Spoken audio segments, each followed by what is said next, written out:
Welcome to Everyone Loves Guitar, where we get to sit down and talk with interesting professional guitar players and related music industry experts. If you love playing guitar, stick around. You're in the right place.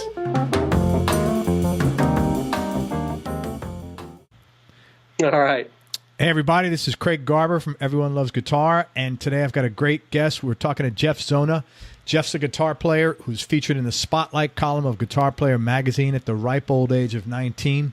He earned a Bachelor of Music degree from the USC School of Music in studio and jazz guitar.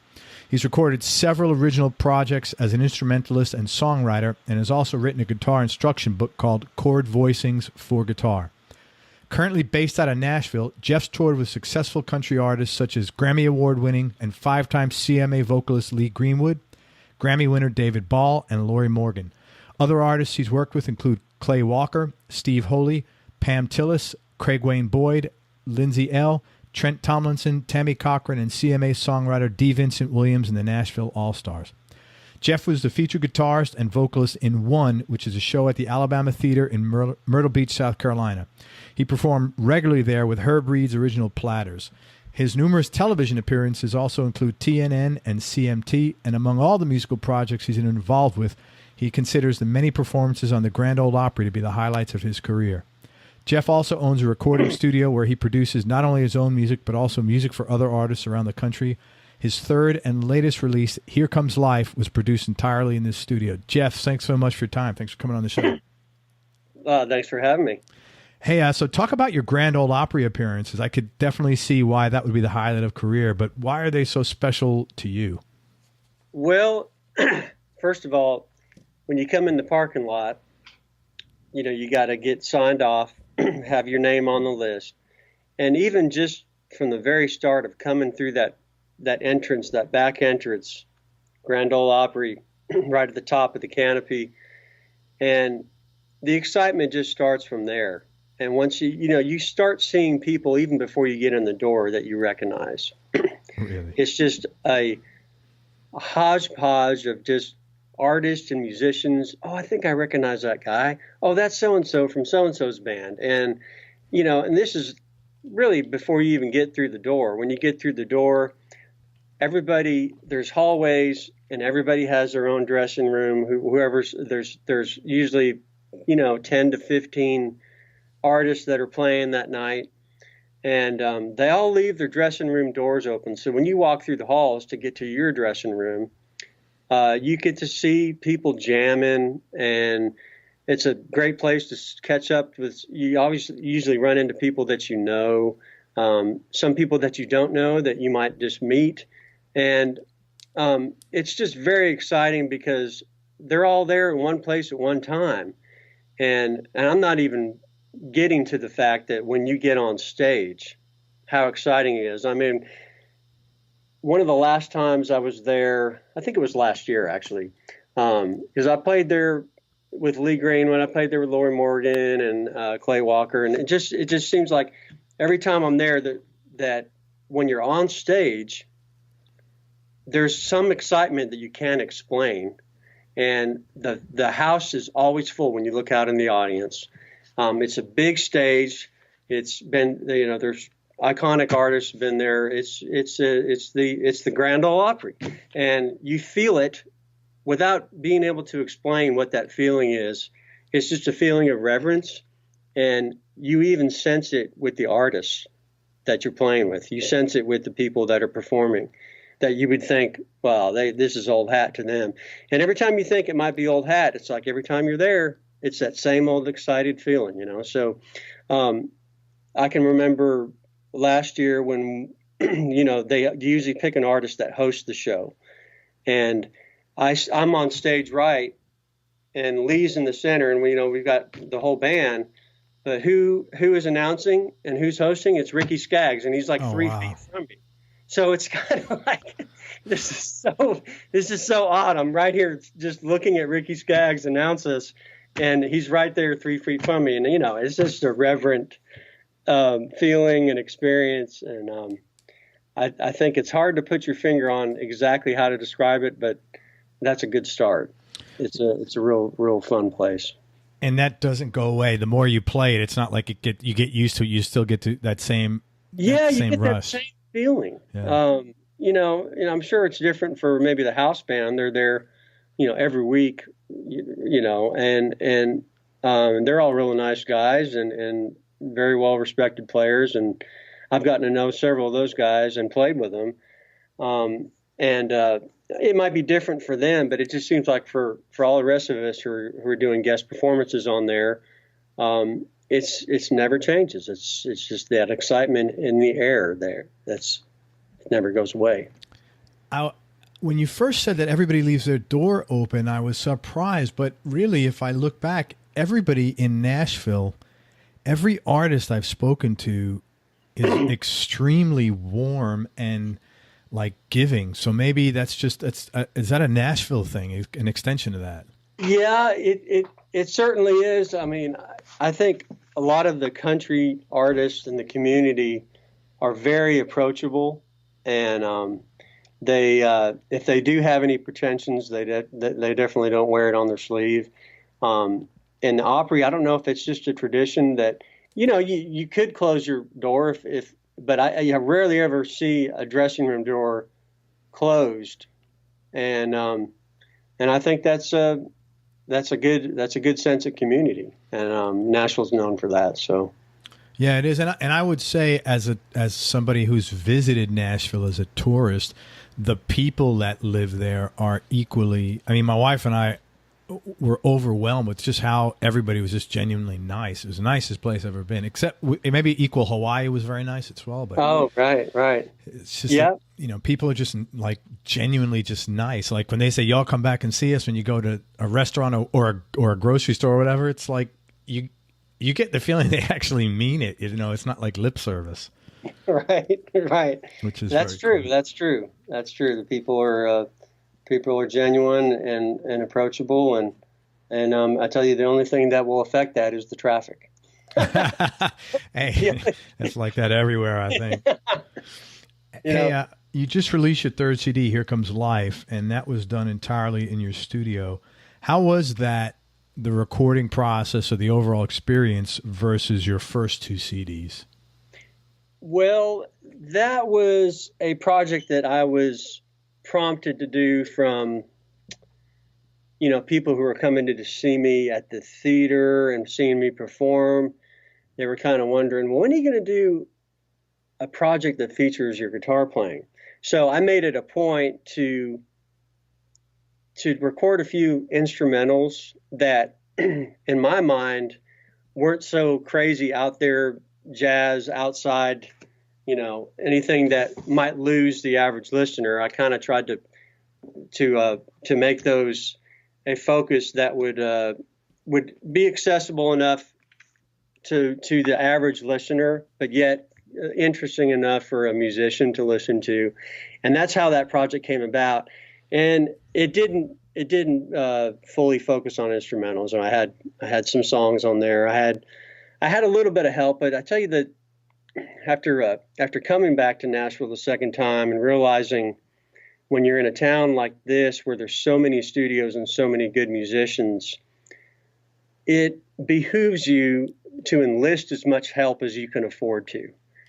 It costs money to record. It costs people's time. You got to pay people. It's all worth it, because that project I did as best as I could to do as many things by myself as I could. So I mixed it, and it was all a good learning experience. And I had been that much better at recording in a home studio. The way I went about a lot of those tracks was I had Craig Morgan's drummer, who used to live in Myrtle Beach too, Russ. He came over and we tracked the drums and acoustic guitar down at the same time, and I overdubbed a lot of the other stuff.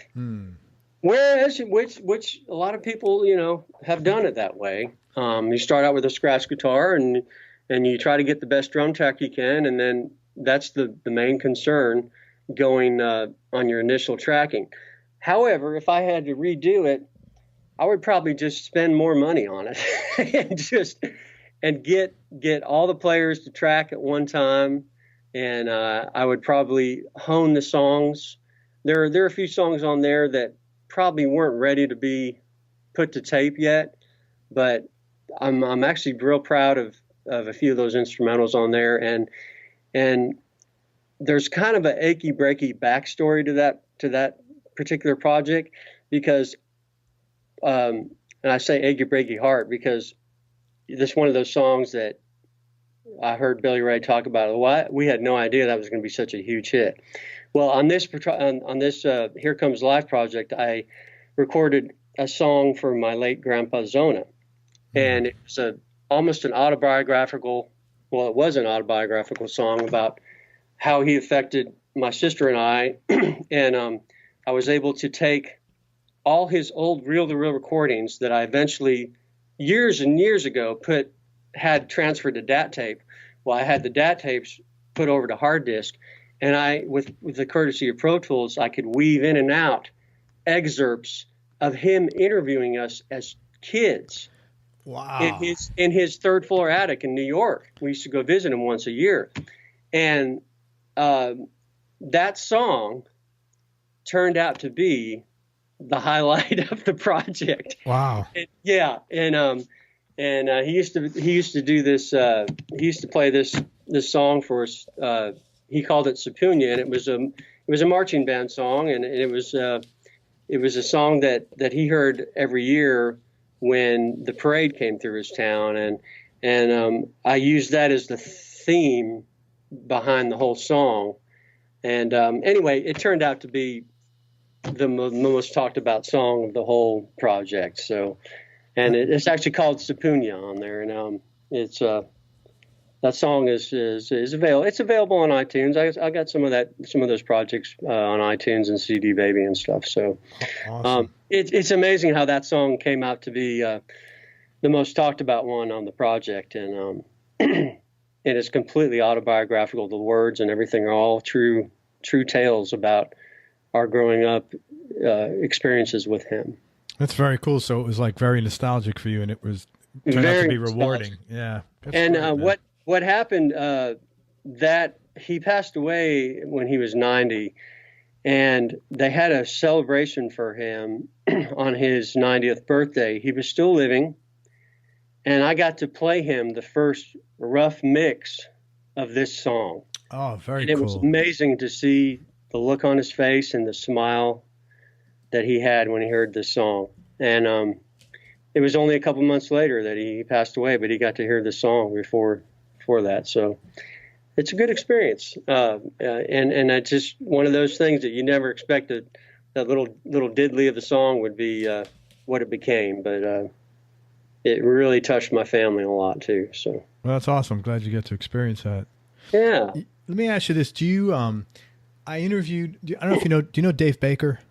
Yes, I do. So I interviewed Dave, and one of the things I asked him, because he has a CD that came out, and I just subbed for him a couple of weeks ago on his Monday night gig downtown. Oh, he's a great guy. Yeah. And I asked him this question, and now that you've gone through that, I'd like to ask it to you. What was the primary difference with you recording in the studio for yourself versus when you're in the studio for others? The primary difference is that you don't have someone to say, no, that's perfect, don't touch it. So you get to if you're doing it for yourself, you can get carried away with indulging your perfectionism and your pickiness. That's exactly the answer Dave gave. It's a lot more nerve-wracking, basically. Yeah.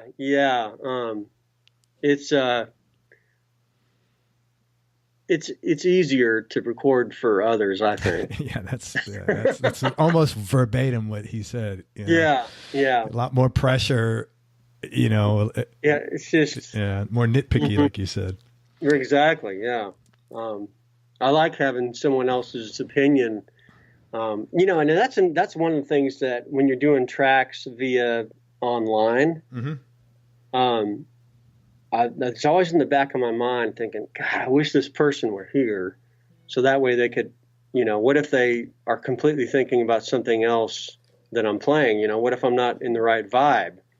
And it's nice to have, when you're recording with other people in the room or You have the client there, and you know, if they had the producer there, that would be even better, because you would know that what you played was exactly what they wanted, and if it wasn't, you could redo it there on the spot. That's kind of one of the things that always concerns me about doing tracks online, is, you know, making sure that you are playing what because sometimes they don't know how to explain it, what they want. Sure. And so, you know, in that sense, that's always been a concern of mine when you're doing a thing online. But yeah, much easier if the person's there that you're recording for, and even easier if there's other guys around, you know. So. But as time goes on, the percentage of music, of the total music being made that is recorded where you have multiple guys in the studio, is getting less and less and less. True. Yeah, True. Oh, I know. Yeah. I know. I just bought a drum set off a guy. I finally, you know, one of my goals was to have my own drum set always mic'd up, so I could just call a drummer and have him come over here, and he can bring a snare drum, maybe some cymbals. I mean, I got everything now. So I'm really looking forward to setting that up, because for me, I'd like to focus on just maybe producing or just playing guitar, maybe, or singing. And this way I can have a drummer come over, and instead of me trying to fuddle through on Superior Drummer and program something, I could just have a guy come over and just play exactly what I want. Sure. You know? So totally get it. Yeah. And but some guys are whizzes at it. I mean, that's the new songwriter model, it seems like now, is guys who can program some tracks by themselves, and they might hire an electric guitar player or a steel player to come over and overdub, but they're doing a lot of stuff themselves. And in some of this new country stuff, you can't necessarily, unless you pick it apart, you can't tell that it's maybe not a real drummer or bass player or whatever. But you're right, the new model is sort of changing, but I think it's going to come back around the other way. But I mean, as many studios as there are here, it's a little bit unfortunate that there's not a little bit of a budget for a band, at least a rhythm section, to come in and knock out these songs. Yeah, well, I'm sure you know Jerry McPherson. Yeah, I interviewed Jerry, and he said the thing he's grateful for the most is that he still gets to play the old-fashioned way for a living. Like, he's in there with everybody. He's one of the, it's one of the few sort of like, Yeah, he's done well, and he's kind of lucky that he's gotten to the point where he's, doing the 1%. Yeah, basically. And he said, and he's grateful for it. He goes, that I get to play in a studio like the old school way with other musicians on a regular basis. I'm so thankful for that, because it's such a rarity nowadays. So I hear you on that. It's taken back to what you'd asked me about. That project is, had I gone back and taken more time with it, I probably would have. That's the one thing that sticks in my mind, is that I would have went ahead and enlisted more help, because it's more fun that way, and you might get better results. Granted, if you're Stevie Wonder, it doesn't matter. You can just, you'd rather just do it yourself, and sure. He's one of my main musical influences, but that doesn't necessarily mean that I have to record my projects that way. I like having the other musicians. Of course, I had real musicians on that project, but if I would do it over, I would enlist more help from the ground up, which means I would co-write more, and I would track more with more than one or two players at a time. I would do all that. Sure. Well, it's probably like nothing like everything else we do. That was your first crack through that in that situation, and you learn. It's like that's no different than any other project that any of us does. It's the first one is where you get all the bulk of your education. Right. Well, part of that was I was in Myrtle Beach at the time as well, and there's not the breadth of resources that there is here. Yeah. So I took it upon myself to just do more things myself, and And you know, some of the stuff turned out pretty well. Some of it probably could have been better if I had, you know, taken more time with it and done some more nitpicking beforehand. So, what are you working on right now that you're most excited about? Well, to be honest with you, I am most excited about this space that I have here, and I'm the most excited about getting this studio completely done. That means we got to knock out this wall. I got to have a friend help me put in I've got 2 panes of glass. I'm going to put in a drum room here. We've got a lot of stuff to do yet here, but I'm excited about that because I'm finally at a point now, having been in this place for almost a couple of years now, that wow, it's about time that I've got to get this all set back up. And, you know, to this point, I've been overdubbing on my laptop using, you know, a smaller interface, and I've got, you know, all the big rig tools kind of, you know, ready to be racked up. So I'm excited about getting the studio completely done so I can, you know, sit down and everything's patched up. It's all ready to go. I can do a full tracking project. I can do an overdub project, whatever it may be. But there is some work to be done, and that's what I'm excited about doing, to be honest with you, is getting the studio completely set up again. That's awesome. Yeah, you were showing me all the adult toys you have there. And I don't mean adult toys as in sex toys, everybody listening. I got to be careful. Oh, he showed me all his adult toys. Yeah, that's funny. We don't know each other that well. No, you meant adult, like guy toys or music toys. You know? Yeah. Oh, yeah. Wow, that came out weird. But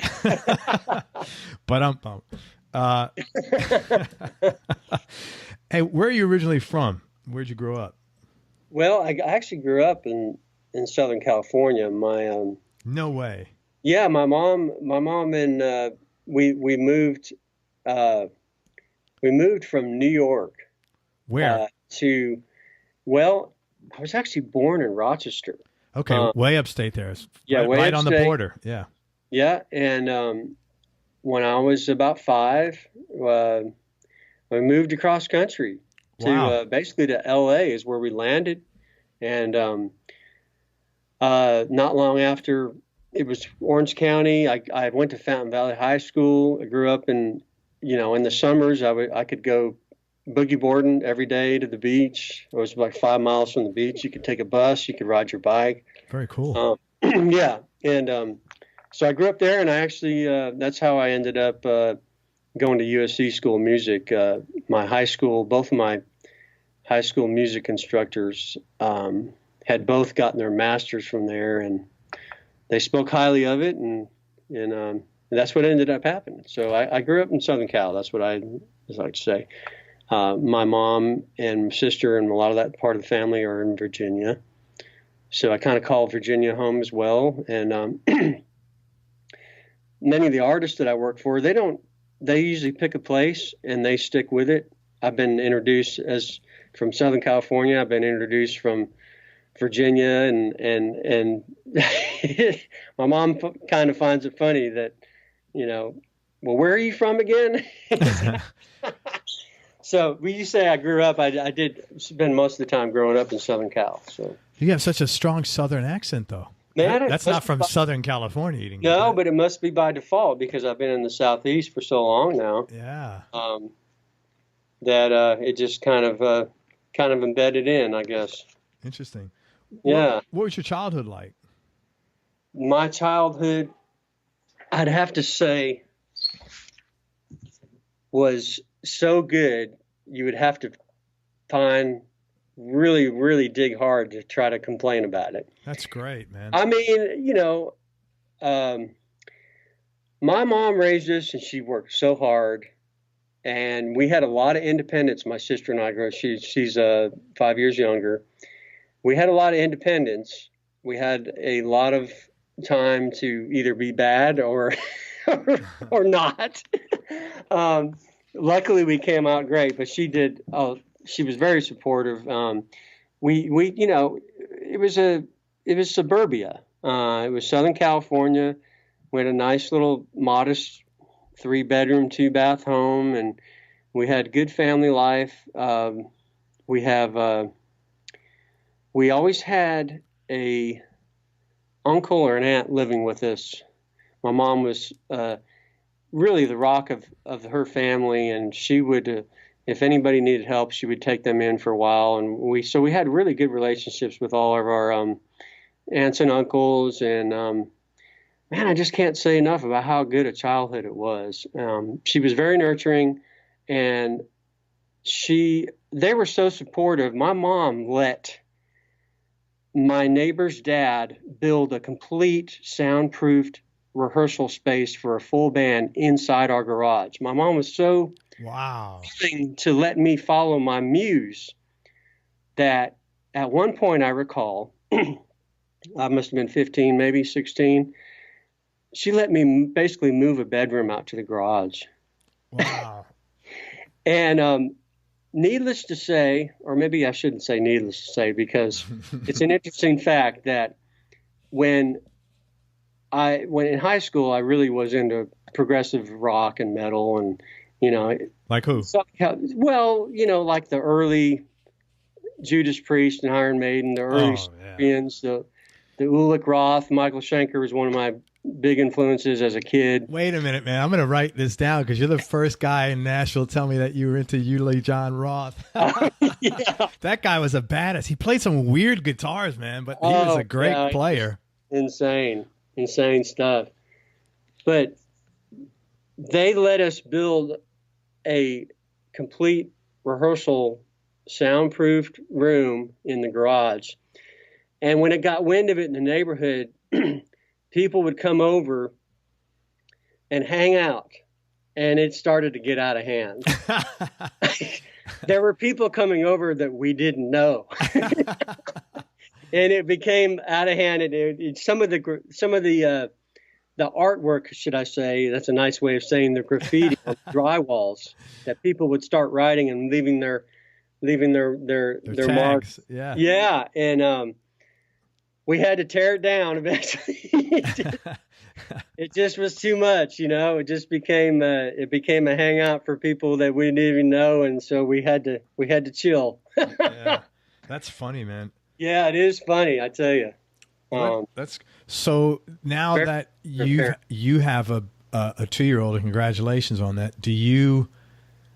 I would imagine that not only do you appreciate the things your mom did, but it probably gave you a really confident and, you know, good framework to raise your daughter.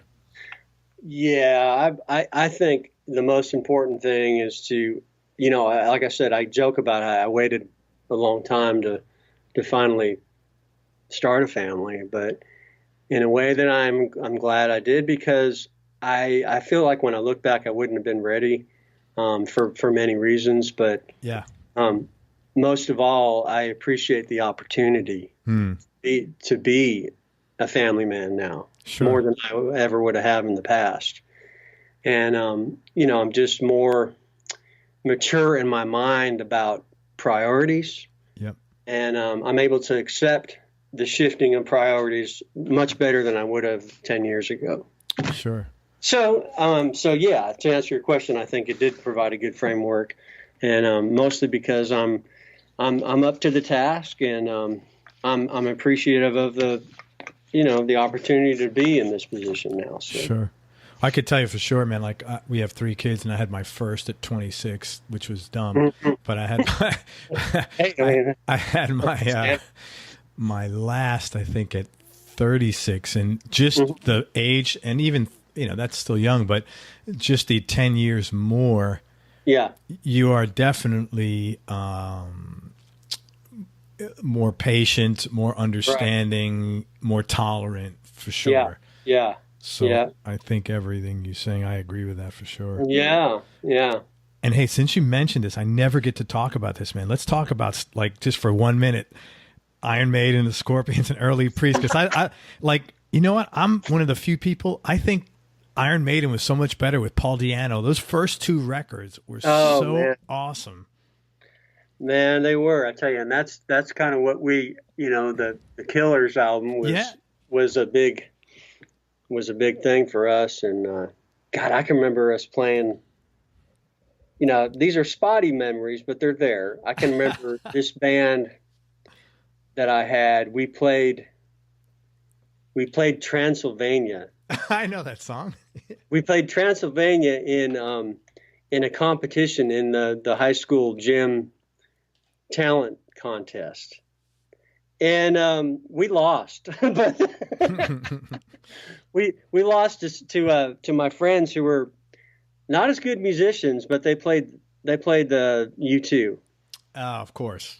So they won the band slot of the competition. Yeah. We were kind of disappointed, but looking back, I could see. You can see why. I could see why. It was just we were just a little too progressive for the masses there, I think. Hey, you want to hear a really weird story about one of those records about the Scorpions? It was their album with the kind of white. Let me look this up here. It had the yellow cover. One of the real old albums. I'm going to tell you this. I want to tell you this. This is a really weird story. Okay. Let me just look this up. So, okay, it was from Fly to the Rainbow. It's their second album, 1974. Okay. And I love that stuff. Lonesome Crow, In Trance, Fly to the Rainbow. Right. So when I was a kid, I used to write down lyrics from songs, and maybe you did the same thing. And the old school, you'd have to lift the needle. Oh yeah, lift the needle, right? Put it on. Try to remember as much as you can. Get up, put the needle back on again, right? So I had this scrapbook, and I had all these song lyrics on. And we moved a few years ago. And so I'm looking at this scrapbook because I'm going through boxes and trying to put stuff away. And it's dated the day I wrote these lyrics was 1977. Mm-hmm. So I come across that page and I'm looking at the lyrics for Fly to the Rainbow. And all of a sudden I get goosebumps. And I said, oh my God. The song I was listening to at that moment on my iTunes 37 years later was the Scorpions' Fly to the Rainbow. Wow. That is one of the creepiest things that's ever happened to me. And I have probably 30,000 songs in my iTunes. What are the chances? That's a weird connection, isn't it? That sure is. I got goosebumps when I realized it. It was like, holy smokes. So anyway, yeah, this is not about me. This is about you. But no, that's funny. That was a weird story. Okay, so Southern California. Was your mom? Sounds like she was a stay-at-home mom. Well, not necessarily. She was a working mom. So we, of course, as we were in school, and I had some neighborhood babysitters. I had a good posse, so to say, in the neighborhood growing up. We had the Woody brothers that I would hang out with. I had a couple of close friends. There were probably 5, 6, 7 of us, that kind of ran in a pack. And back then, what's so cool about growing up, skateboarding was big. We would just ride skateboards. We'd play outside until dark, and I remember later on we built skateboard, and we built a half pipe right outside my freaking driveway. Yeah. And God, it's just you had a lot of room. There's big sidewalks in Southern Cal in the Orange County area. You had sidewalks everywhere, big sidewalks. You could just travel. And I remember it was growing up with a lot of freedom. So I'm glad that I'm sort of well adjusted. Within the normal range of the normal dysfunctional. Your dysfunctions aren't outside the norm, the range. What kind of work did your dad do? My dad was a longtime human resource manager for James River Handicap, who eventually was bought out by Georgia Pacific. Yeah. And I think they even might have been bought out one more time, but they made, paper products and stuff like that. And so he worked a lot doing that. But California back then, I have no complaints about being raised out there and what kind of childhood I had. It was great. It was great. at what point did you? You're getting me to think about this too much now. Well, that's good. Hey, it sounds nostalgic. I mean, well, that's good. It's good memories for you, so that's awesome. Yeah, it is. It is, and I haven't dug up some of these memories. I mean, in a long time. I mean, the whole thing about the talent show. I mean, I hadn't thought of that in ages. That's funny how that made me think of that. But all hail Iron Maiden. There you go. Yeah, right. When did you realize, or at what point in time, what was the process maybe of you said, hey, I want to stick with this guitar thing? Let's see. Well, I do know that I really wanted a guitar, and I was begging my mom for a guitar, and she, both my parents were into really, really good music. When I was a kid growing up, I had really good music to listen to. They had great albums. They had Steely Dan albums. They had rock albums. They had really good jazz albums. And my mom took me to a lot of great concerts. That's another whole thing I could tell you about. I knew when I was, I would say when I was 7 or 8, I was pretty aware of that, how much I was into music. And I had an uncle that was a late born uncle. He was very close to my age. So my grandparents, they had an unexpected child later in life. And this, you know, this might even be relate to one of these other questions you want to ask, but he was into music and I kind of followed him around a lot. He started playing guitar, and, you know, lo and behold, I wanted to play guitar as well. And I don't know if it was just solely because he did, but I know one thing, he didn't show me anything. He would turn his back when he learned something. So, I mean, really? It just fueled me. It would just fuel me to want to learn even more. So, you know who supposedly did that on stage? And I never saw him, unfortunately. I would have loved to. Roy Buchanan. I've read that. Oh, yeah. That because, you know, he'd have nothing but guitar players there because that guy was, you know, he was the guy probably, preceded Jeff Beck in his antics, the way he plays, and if not better even. Yeah.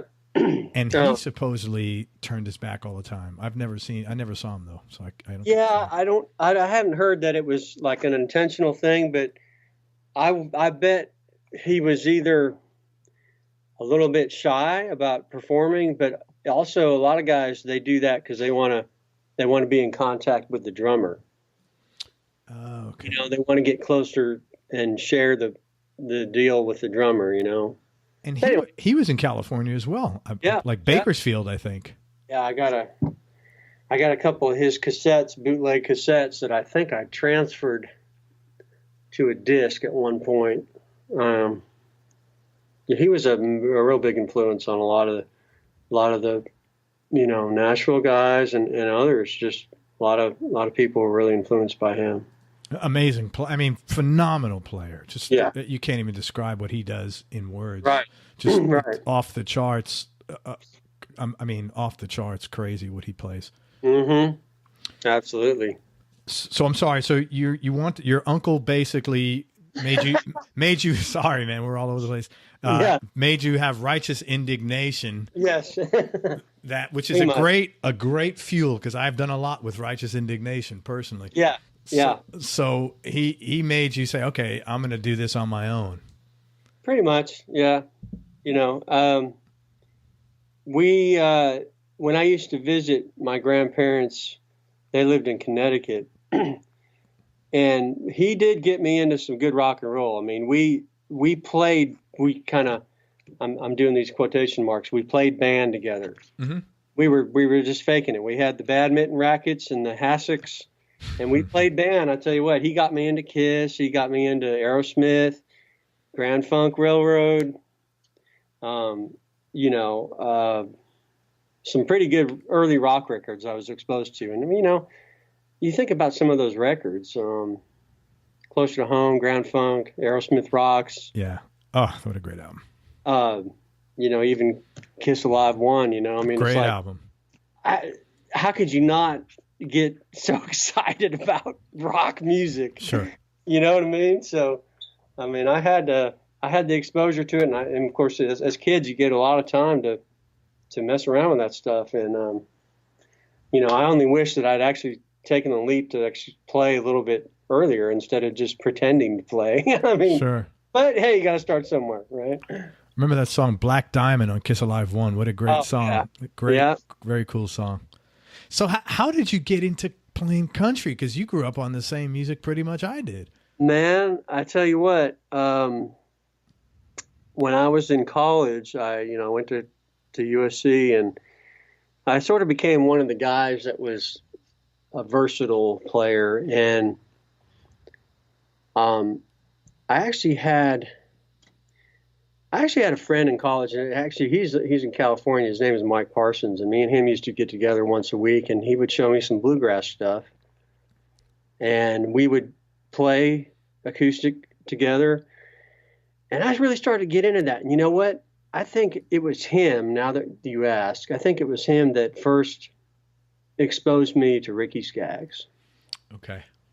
And that pretty much did it. And I was, and of course, then you heard Albert Lee and Ray Flack, and because he played on the Ricky Skaggs record. And it's just, that's what got me into it. And I need to call that guy because he also went to USC. He lives in Southern Cal still. And I have a cassette tape. I'm revealing my age here with these cassette tape stories. I think you're younger than me, so you're still safe. Cassette tapes, and I got one of me and him jamming, and man, I need to put that on to disc before it warps. So, like a lot of guys, that's how I got into that, and I think it was so. I think it was growing up in Southern Cal, rock was so big and metal, and nothing wrong with that stuff. But by the time I got in late high school, I actually branched out to jazz, and I took classical guitar lessons. I really branched out a lot in my last 2 years in high school. But by the time I got to college, man, when I met Mike, and he exposed me to the Ricky Skaggs stuff and some of the country stuff. And you know who I was into early in college too was David Grissom. Oh yeah, dog music, because all the dog music stuff had Tony Rice playing guitar with David Grissom, and man, those are some great records. So you got into country the way a lot of guitarists get into country. They're not into the music; they're into the awesome guitar players that play the music. Yeah. Gotcha. Yeah, and the Ricky Skaggs stuff is good music. It's all good music, but the David Grissom stuff, that's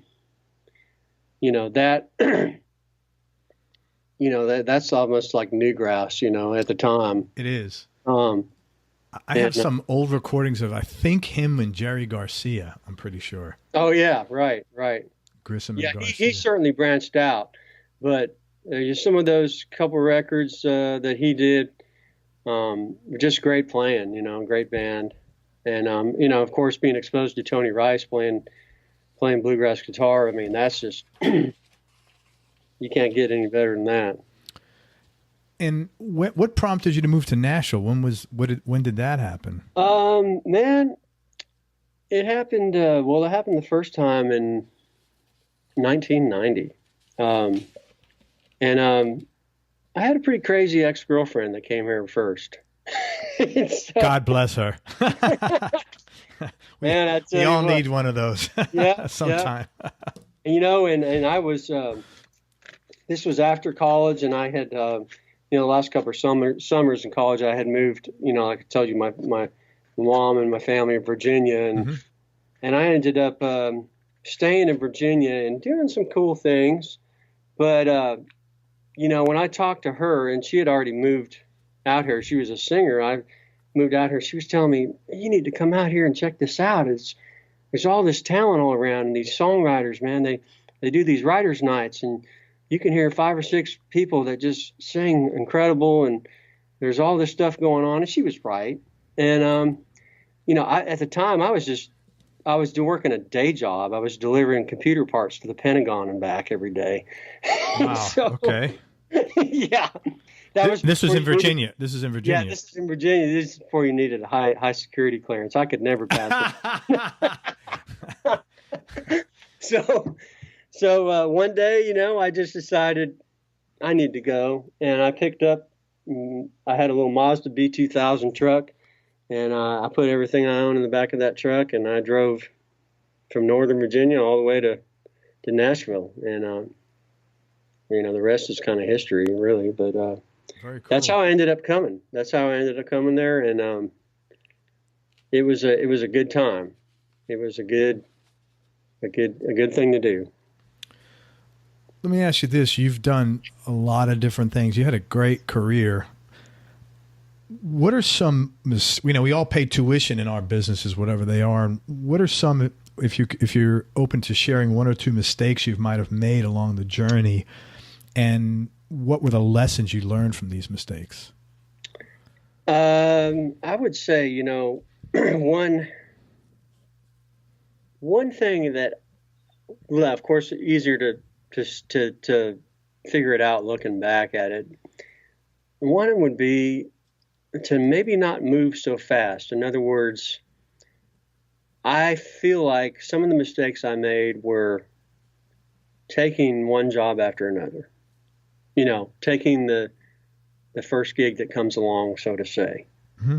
Not that some of the gigs were bad. It's just that if I had known what I know now, I probably would have taken more time off from just going from one gig to another, and taking a step back and having it be okay with myself to just say, no, I don't think that's going to work for me right now.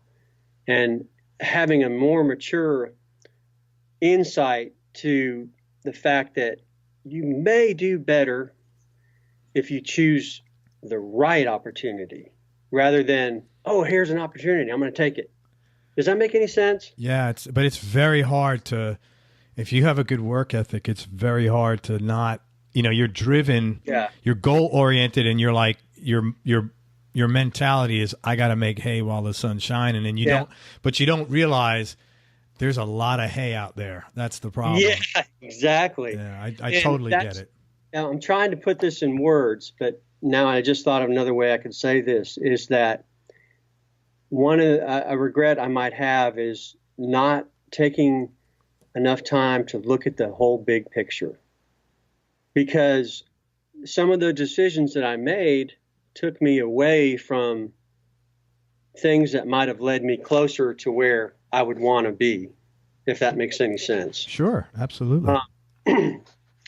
Yeah, so, it's good to work. And on the flip side, like I had a long period of time where I was doing that house gig in Myrtle Beach, mm-hmm. and it was a good paying, good steady pay gig, and nothing wrong with that. But there are times where I would think that what I regret is not being able to see that, like you said, there's a lot of hay to be made out there, and it's okay if you're not working. That's okay to be in other words, it's okay to be out of work for a little while, because you know what? You're honing your craft, and something is going to present itself, and it could be way better than something that you just accepted 6 months earlier. I mean, there's so many. That's the thing. There's so many. There's so many opportunities that can come along. It's just you have to be a little more patient, and it's one thing that I would regret, is to not slow down a little bit and look at the big picture of some stuff, and be okay with not saying yes to everything. Yeah, I get that for sure, man. Yeah. And I think unless you have a mentor that you're working with, or unless you've been, like, I interview a number of artists where their mom and dad was in the business. And so they've got history Right. you know, but I think unless you have that, that's a very hard thing to do as a young person with a strong work ethic that wants to work. And you know, you run on fear more often than not when you're young, and that's Right. just the nature of being younger. Yeah. So I totally get that. Absolutely. Absolutely. The flip side of that, what are one or two things you did which might have been out of your comfort zone at the time, but hindsight 2020, they turned out to be really good decisions? Let's see. Well, I think one of them was what, you know, when I had to audition to get into USC School of Music, and I remember being so driven to do that. And I remember being, you know, that fear of, oh, what if I, you know, don't play this right? Or, you know, I remember having the guitar and practicing scales in the back of the car on the way as my mom was driving me to, you know, the audition. You had to audition for the faculty before they could, you know, figure out what they're going to accept you into it. And, you know, that was really outside of my comfort zone.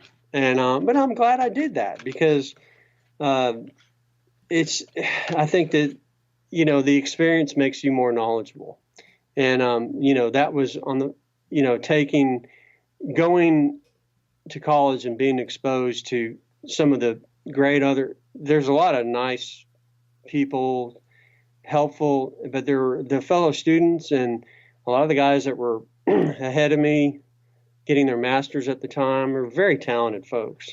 So to be around that was I would say that was a good move at the time. I think the other thing that might have been, I would say, outside of my comfort zone is when I got wind of auditioning for Greenwood back in the early '90s. You know, there were a lot of guys that had auditioned for that gig, and I didn't really. It was almost like a sort of a ignorant naivety that I just kind of came in and I didn't really know what I was going to play. I didn't know what the songs were. And as I was waiting in his warehouse, I saw a cassette of one of his albums and I put it on there, and I had it seemed like a long time, but it was probably only 20 minutes where I was waiting to be auditioned. Man, I learned 2 or 3 of his songs while I was waiting.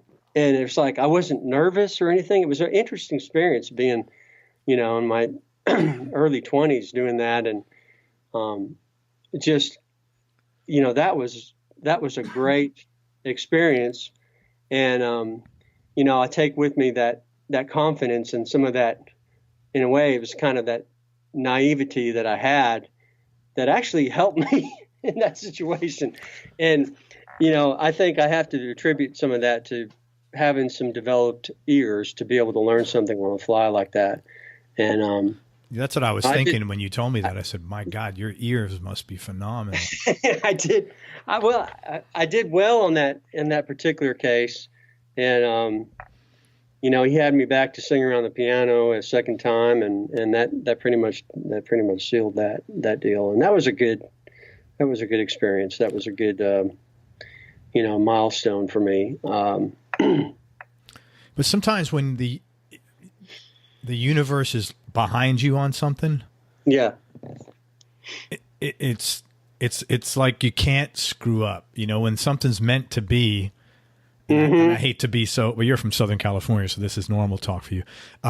When something, you know, when something's meant to be and it happens, man. I mean, like, what is a series of dots that had to be connected? You had to have that time to wait. That cassette tape had to be laying there, and then there had to be something to play it on. What's the likelihood of all that lining up? Oh, I know. I'm telling you. That's awesome. That's great. Yeah. It's a good one. Let's talk. Do you remember the first record or CD you ever purchased? You know,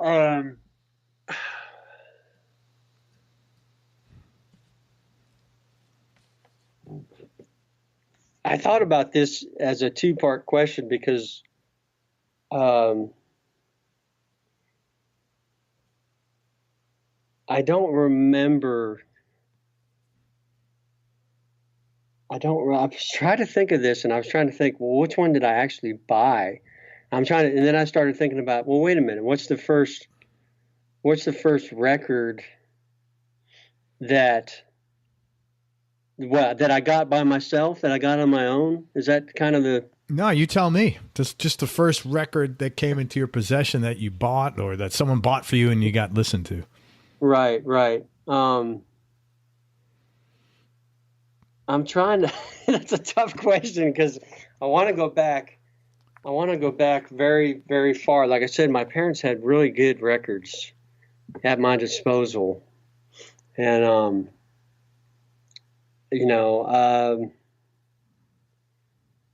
I can recall, showing my age again, but I could recall some 45s that came into my possession that were, that I have memories of them, and I'll tell you which ones I say. Long Cool Woman in a Black Dress. Oh, what a great song, man! And I love that opening line. It's one of the, that's got to, it's one of the top opening lines of the song, Yeah. I remember a 45 of Benny and the Jets. Oh, another great song. Yeah. It's funny because I remember so many great albums that my mom had that I could just put on. I do remember that my mom's best friend at the time got me a birthday gift, and it was wrapped, and I was like, it may sound like I was being a snotty kid or something, but I was like, oh my God, I hope it's the Elton John album. I hope and there was some Elton John album that I'd heard about, and I opened it up, and it was Alice Cooper. And I was like, and I think it was Alice Cooper. Was it Killers? The one with the snake on the front? It was. I don't know the cover of the Killers album. Yeah. So it was an Alice Cooper album that I came to love. It had Under My Wheels was one of the songs on that album. It was song. I loved. Okay, I'll tell you right now, it is Killer. Yeah, with the snake on the front. Yeah. Killer. Yeah. Under My Wheels is the first song. Yeah, it was just it wasn't Elton John, but I think it was even better. Like I said, my parents had a lot of great albums too that I listened to, and you ever hear that song? I'll tell you my favorite Alice Cooper song. It's a weird song. It's called The Ballad of Dwight Fry. I have heard it. It's on Love It to Death. It's kind of a weird song. It's not a typical Cooper song. Right. I heard that one night on Fingers Metal Shop. I grew up in New York City, and they used to have this song from WBAB, Babylon, Long Island. I'd listen to every Sunday night at midnight. I'd bring in the transistor radio, sit it next to my bed, and check that out. And I heard that song. Well, let me tell you this. I mean, I've got my parents have a story that they love to tell. They took me to a Three Dog Night concert when I was 3 years old. Awesome. And they put me on their shoulder the whole time. Well, when the concert ended, I threw a temper tantrum. Really? Because it was over? Because it was over. Oh, you didn't realize it's not like Disney World. Like you can't keep going the next day or stay there as long as you want. That's funny. Yeah. So, that was obviously an influential band on me as a kid, was Three Dog Night. Great band. They have pictures of me with headphones on when I was just a youngster. I was probably 3, maybe even 4. I don't know. But I have a picture somewhere, and I should dig it up. And I'm looking at the album cover, and I got the headphones on, and it's the band. Man, if you send me that picture when I post your interview to my website, I will put that picture on it.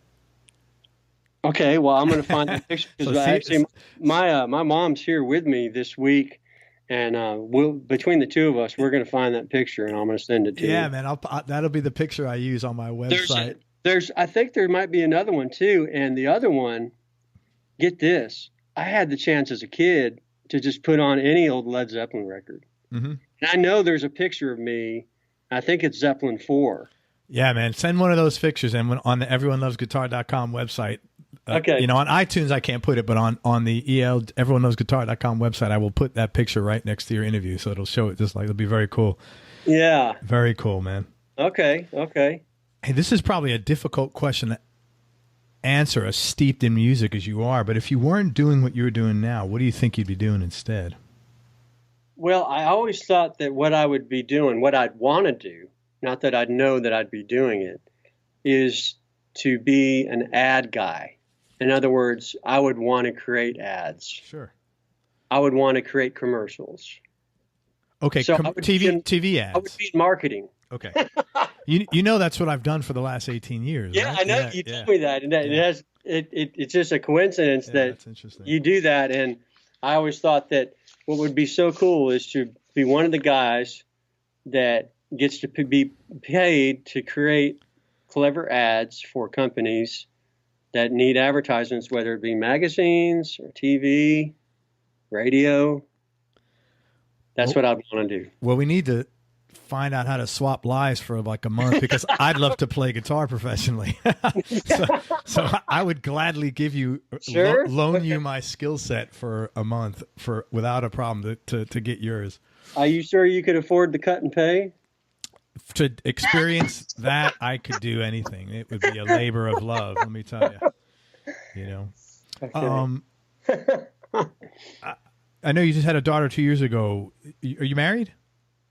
Well, I am, for all technical purposes, yeah. Well, was that a trick question?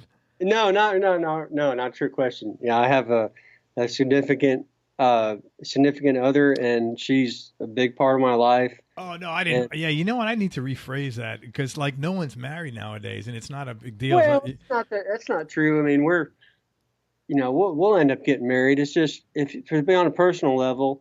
I had a couple past marriages, and not that there was any. I don't hold any ill will towards any of my past ex-wives, because I wasn't as ready as much as they weren't. Sure. And I probably had as much or more to do with it not working out than they did. Sure. So I developed a little bit of a phobia of like, hey, I don't want to mess this up right now, man. Let's just. But at the same time, we had a child together on purpose. So there's a lot of planned things going on there, and I feel pretty lucky that things turned out the way they did. So for all intents and purposes, yeah, I am. How'd you guys meet? We actually met online, which is a little scary. No, everybody meets. I mean, it's the best thing. It's like, because you have a qualified. You're prospecting in a pool of qualified people, like that. They're open and they're interested in a relationship. I think that's I've been with my wife 25 years. I don't know how I managed to stumble into that good luck, but if I had, it's not going to happen, but I'd look online for sure. It's just, as a marketing guy, man, I want to go where all the leads are. Yeah, that's true. That's true. I mean, there are horror stories, especially from the woman's perspective, about people portraying what they're really not online, and once you get to know them, and then the truth comes out, kind of thing. Hey, that's no different in reality. Yeah, that's true. That's true. I have experience with that, with and I started with that because when I was in Myrtle Beach, being such a transient town that it is, tourist town, it's kind of hard to meet people over there without some help in terms of who's really local and who's, who's for real or what. So that's how that started. And I, when I moved back to Nashville the second time, I was kind of, I kept some of that going, but it worked out all right. Very cool. I think Nashville is such a bigger city that I probably would have been okay without that, but it's such a big place now that it's hard as a musician to rely on people coming into the bar or the club or on the gig or whatever to meet somebody. Sure. You know what I mean? Yeah. And Yeah.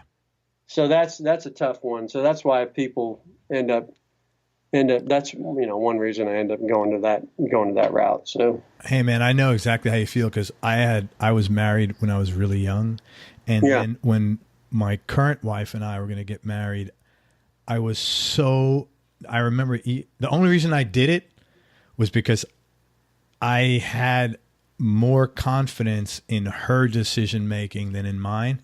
Right. Like I knew, like she had a couple opportunities to be married and she didn't. And I said, well, I know that my thinking is not right. And that's because I've had this bad experience, but I know her thinking is right and I could trust that. Right. And I remember the day of the wedding, I was so nervous. I didn't even smoke cigarettes. I bought a pack of cigarettes. I started to smoke. I was so scared. And, here we are 25 years later. So I was glad that I was at least had a little bit of sense to. That's great, man. Yeah. And we actually genuinely like each other. Not 100% of the time, of course. That's not realistic, but like, almost 100% of the time. So you're doing a lot better than some others. And congratulations on thanks. Yeah. making it work, and yeah, we're not grinding through it. We do make it work. And it's like a business, man. If you don't work if you don't work that relationship, it's not going to work. Just like your business. If you stop playing guitar and stop putting your name out there, you ain't going to get gigs. Right. Exactly. Real simple. And it's the same thing with a relationship. For me, anyway. Yep. So, and do you have any hobbies or interests outside of music? I do. I love having more time for sports. I love playing basketball when I have the option. My favorite sport literally is snow skiing. Wow, that's interesting. So, it takes a few dollars to make that happen, and takes some traveling. But one of my favorite vacations was flying out to Reno and staying at a really good, decent hotel, casino for a really good rate, and driving every morning into Tahoe or Truckee, California, and going skiing every day, and come back, have a couple of drinks, play a couple of rounds of blackjack, do it all over again the next day. Yeah, that's a really, really, really difficult life, I could see. That's my favorite. That's one of my favorite vacations. Yeah, I can't blame you. That's a pretty good deal. I actually know someone who lives in Truckee, so it's kind of funny you said that. I haven't heard that in a long time. Well, when the reason I mentioned that is there's a little place called Donner Ski Ranch, and some friends of ours that we became to know were actually running that place. And it's funny how out west you can take this small little ski resort, and it could be just the most fabulous thing you've ever been on. And that was like one of those places. It wasn't expensive to go there. And then, of course, I love Heavenly and those kind of resorts as well. Well, even going a half day on Heavenly is pretty heavenly. So, but yeah, Truckee, that's where there's a couple little ski resorts that are smaller that, man, they're really fun to go on. So that's how I mentioned that. That's a great little place out there. There you go. Shout out to Truckee Ski Resorts. Yeah. Hey, I want to be sensitive to time. I got three more questions. Okay. Who's had the biggest influence on your life?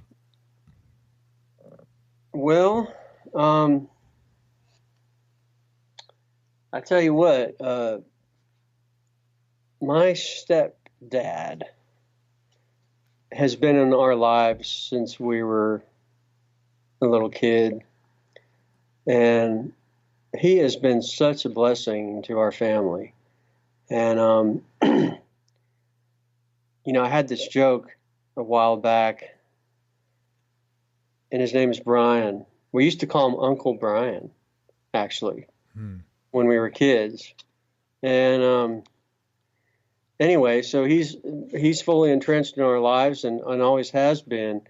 And he's just been a rock for my mother. And he's been, he actually grew up with my dad. They went to school together. And how this all came about is kind of a longer story, but Everybody's friends with each other. Everybody's close. It's all good. But Brian is like, what I said that made my family laugh several years ago was like, everybody needs a Brian in their life. That's cool, man. And the reason is because when my mom's scatterbrained or my mom's flustered, Brian will have the answer. He's very logical. He's actually a very smart person. He's got a high IQ, one of those guys. He's got a really dry sense of humor that makes us all laugh. And when there's a problem on hand, he's got the most sensible, logical solution right there at your fingertips. That's awesome. He should get online with that. wisdomforhire.com or something like that. Absolutely. There's a dire need for that, I assure you. Yeah. I think he's been a big influence, to be honest with you, because he's had such an impact on my family and been such a blessing to my mom and to us, and so that would be my answer. Awesome. Yeah. What's the most important lesson your business has taught you? The most important lesson. It's a tough one to answer, but then again, it's not, because, I mean, you mentioned this earlier in the conversation, is to not buy into the fear. Don't buy into it. Get out of your head, because what's in your head a lot of times is just that, and that's all it is. It's being in your head. And if you buy into the fear of, for example, oh man, that guy's not going to call me back. You know, he's got this going on and that. I ain't going to get to play with those guys because, you know, they got their clique and blah, blah, blah. And you start having all these silly rationalizations. Well, you know what? Most of the time, it's just not true. Yeah. So don't buy into the fear, because if you feel like you can do something and you want to do something, just do it. And don't make excuses. Because if you have the passion and you know you do, just follow through with it, because if you don't, you're never going to know anyway. And a lot of times these fears that you have and these so-called excuses are really just all in your head. That's all they are. That's what I've learned. That's awesome. There's a Mark Twain quote that I always cite at times like that. It says, I've had a lot of worries in my life, most of which never happened. Yeah, right. And that's it, man. That's it. Yeah. You know what? Playing guitar, I played music as a kid. I played saxophone. I played at Carnegie Hall. And it was just an opportunity that I had with that one year with the band I was playing with in New York City. And I started playing guitar 2 years ago, and the greatest gift playing guitar has given me is forcing me to be in the present. Yeah. Because when you're playing or you're doing a solo, man, I can't think about some shit that might happen tomorrow or something that pissed me off this morning. And somehow I've worked at it, but I've tried to apply that to other areas of my life, and the amount of worry that I had versus now, since I've learned that lesson since guitar taught me that, has really been a blessing, man. It's not there anymore, because I just like, you know what? I'm here right now. If I need to deal with that, there's too much bullshit I have to deal with that I have, that I have to deal with. I'm like, I don't have any more room to, and some of that is just getting older, I think. But I'm glad it all happened, because it's been a really nice thing that I didn't expect to come out of playing an instrument. And because it forces you to be right in the moment. That's it. That's it. So, I mean, that's as good a reason as any. So practice your guitar, everybody. One last question. This is a tough one. Jeff, what's your definition of happiness? I tell you what, if I had to answer that, I would say my definition of happiness is contentment. And that would mean being content with who you are and being able to forgive yourself. Those are very important factors for me. Which being able to forgive yourself would come with having a sense of humor about your mistakes. And that in itself would also lead to being content. It doesn't, happiness doesn't have to have, $1 million around every corner. It doesn't have to be about money. It doesn't have to be about physical possessions, because it usually doesn't come down to that. It just comes down to being content with where you are and who you are and finding the good in that. And being able to, of course, enjoy the journey. So those are sometimes they're hard lessons to learn, but for me, happiness is contentment. Thank you, man. That's a wonderful answer. I can't thank you enough, man, for your time, and I really enjoyed talking with you. This is a wonderful call, and thank you for sharing so much about yourself. Is there anything you'd like to promote? I'm going to first promote your CD. It's called Here Comes Life. Everybody check it out. It's on iTunes and CD Baby. Anything else you want to promote or social media that you want people to find you on? You can find me on Facebook, and I do have a musician page on Facebook, and I promise I'm going to try to get better about posting more things on that page. A lot of people find me just on that personal page, and you know how those go. Mm-hmm. The more people you have on there, the more Facebook says, "Okay, you have enough. That's it." So, I'm not there yet, but so that's it for shameless self promotion right now. I mean, I'm gonna I'll get my website back up when I have the newest round of original tunes. I will be using those sources, and I will probably also get the jeffzona.com back up. I initially got just slightly discouraged about how people used social media and Facebook and all that stuff a lot more than websites, but that'll be back up and running as well. But man, I appreciate your time, and if feel free to ask me any. You had some guitar questions on there, but I guess you probably had enough gear and gear talk and all that stuff too. So the conversation's so good, we'll be on here another hour. That's the thing. That's good. We got a lot of meat. We got a lot of meat and potatoes in this one, didn't we? Absolutely. I loved it, man. And I can't thank you enough. Hey, everybody, if you want to check Jeff out, his website will be up or should be up soon. It's Jeff Zona, JEFFZONA.com, or you can find him on Facebook. I want to thank everybody for listening. I hope you enjoyed this interview as much as I did, and thanks again so much to Jeff Zona for spending his time with us and for being so open and transparent about everything. And go to everyonelovesguitar.com and sign up to get notified about future episodes of the podcast, along with some cool guitar-related news and updates. I want everybody to be nice, go play your guitar, and have fun. Until next time, I'm out, everybody. Peace.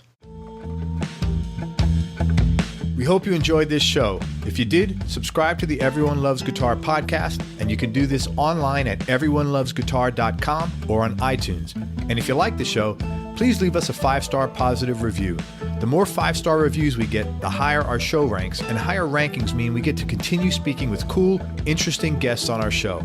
We'll see you on the next episode, and until then, keep playing your guitar and have fun making music.